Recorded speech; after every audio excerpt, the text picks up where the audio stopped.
Did you know that your Android phone might be secretly sharing your phone number with websites and apps?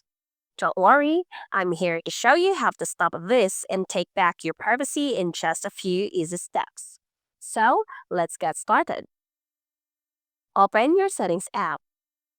Scroll down all the way to Google and click on it. Select All Services. Now, find phone number sharing and toggle it off. That's one major step to safeguard your number.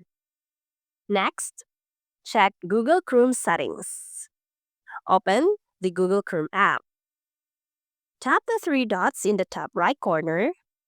Then, from the menu, select Settings and go to Addresses and More.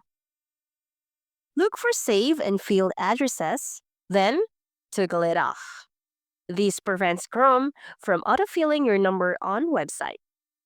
And that's it. Your phone number is now protected from being shared with third-party apps and websites. If you found this video helpful, don't forget to like this video, share it with your friends, and subscribe for more tech tips to keep your digital life safe. See you in the next one.